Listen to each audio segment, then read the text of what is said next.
I now call on the representative of Indonesia.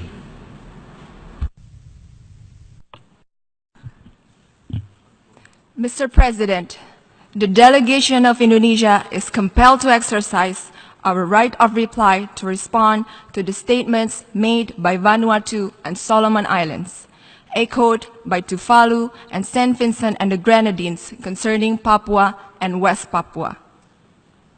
Mr. President, it is one time too many that hoax and false allegations are circulated by individuals that are economically motivated by separatist agenda of Papua and their supporters. Time and time again, the same fabricated and false accusations are thrown at us. These countries are sadly blindfolded. They fail to understand, or more precisely, refuse to understand. The provinces of Papua and West Papua have undergone massive development and progress. During the past 3 years, 4,325 kilometers roads were built, 30 new seaports, 7 new airports. 2.8 million Papuans have free basic health care. 360,000 Papuan students have free education, with the economy growing at 9.21%. All make Papua and West Papua provinces the fastest growing regions in Indonesia.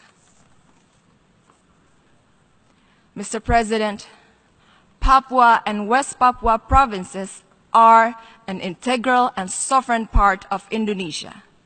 They will always remain an integral part of Indonesia.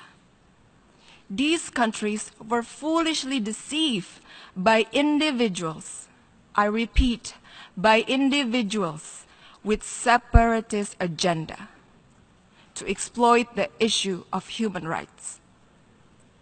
If human rights are at the heart of the issue, why? Why were these concerns not raised in the appropriate forum, namely the third cycle of the Universal Periodic Review of Indonesia at the United Nations Human Rights Council? If Indonesia has anything to hide on human rights issue, in this day and age of open technology, by now everybody will know if such accusations even exist. Mr. President, Indonesia fails to understand how countries continue to support activities of separatism in other countries. Or is this a way to hide from one's own domestic problems? Are these countries' human rights track record perfect?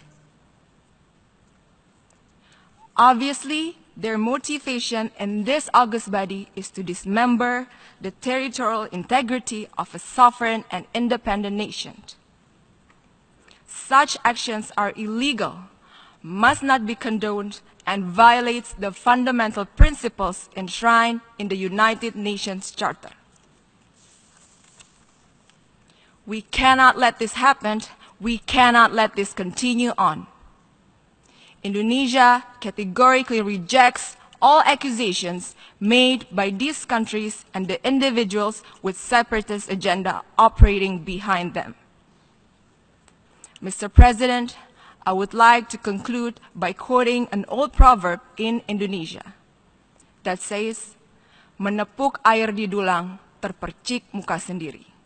Or loosely translated to, if you slap the water in a bucket, then be careful that the water will splash all over your own face. I thank you, Mr. President.